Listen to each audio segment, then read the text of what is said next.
The crimson sky of Zalthoria burned with the fires of war.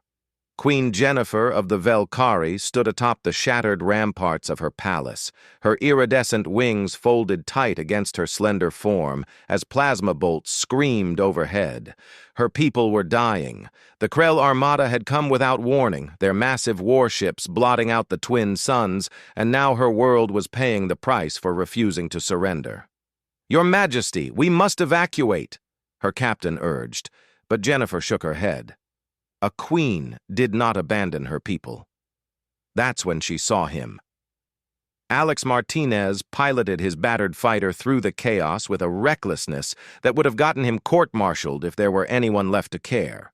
The human mercenary had been on Zalthoria for 3 months, hired to train the Velkari defensive forces. He'd warned them the Krell would come. He'd begged them to prepare. Now, as he watched the elegant crystalline towers crumble, he felt the familiar burn of failure in his chest. Through his cockpit display, he spotted the Queen's distinctive silver form on the palace tower. Alone, exposed, and directly in the path of an incoming Krell dreadnought's main cannon. "Damn it," Alex muttered, banking hard. Jennifer saw the dreadnought pivot, saw its massive weapon arrays focusing their terrible energy. She had seconds. Her wings spread instinctively, though she knew she couldn't fly fast enough to escape the blast radius. After 3,000 years of rule, after guiding her people through plague and famine, she would die in fire. She closed her 4 eyes and thought of her daughter, safely hidden in the deep shelters. The impact never came. Instead, a human fighter, that battered, scorched little ship, positioned itself directly between the Queen and the dreadnought. The Krell weapon fired, a lance of destructive energy that could vaporize a mountain. Alex's fighter took the full force of the blast, meant for the palace. The explosion lit the sky brighter than both suns. Jennifer's eyes snapped open as debris rained around her. Through the smoke and fire, she saw the fighter, what remained of it, spiraling toward the ground, trailing flames. Without thought, she leaped from the rampart, her wings catching the superheated air as she dove after the falling ship.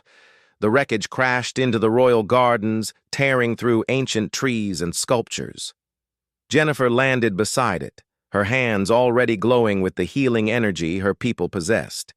She tore at the twisted metal, ignoring the burns on her fingers. "Human! Alex!" she called. A weak cough answered her. She found him trapped in the cockpit, his flight suit torn, blood covering his face.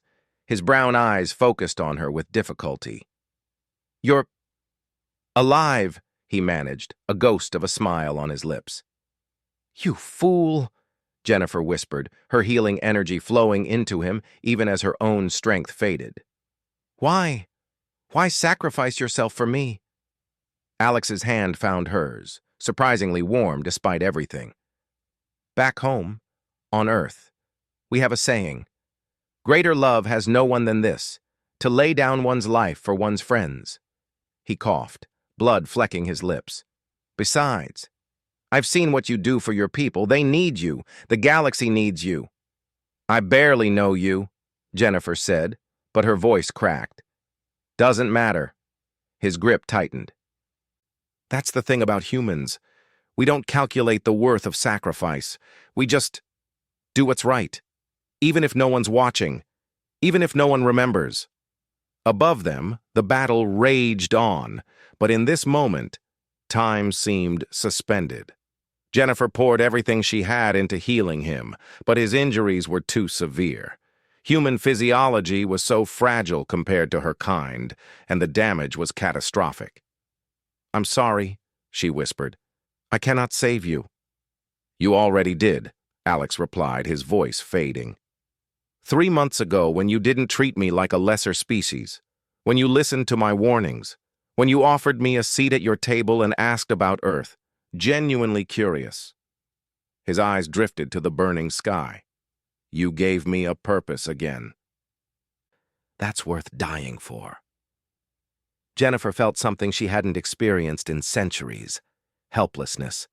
This human, this supposedly primitive creature from a world that had barely reached the stars, was teaching her about nobility in his final moments. "I will remember you," she promised. "Every Velkari will know the name Alex Martinez. You will be honored as a hero of our people." "Just tell them," Alex's breathing grew shallow. "Tell them one human believed they were worth saving. Maybe that'll mean something." His hand went slack in hers. Jennifer threw back her head and keened, a sound that carried across the battlefield. In that cry was grief, rage, and something else, a promise. She stood, her wings spreading wide, no longer folded in fear but extended in defiance.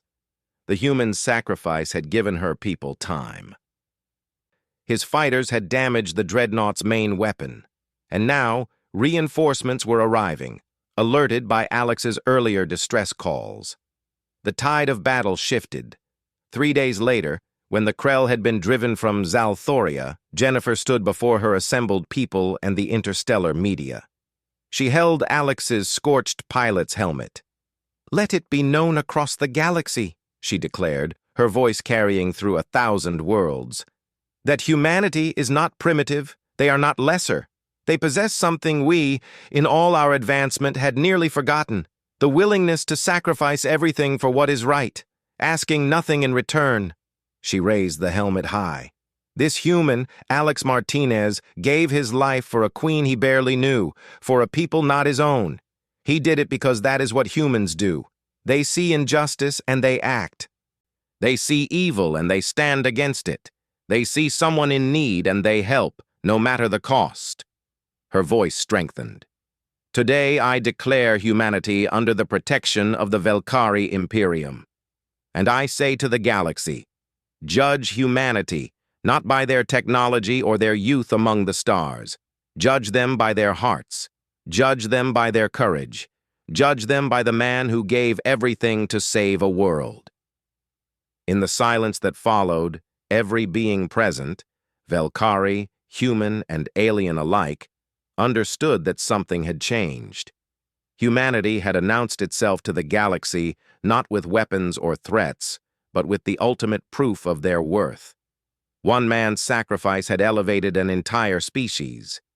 And in the royal gardens where Alex's fighter had fallen, Jennifer planted a tree from earth, an oak, strong and enduring.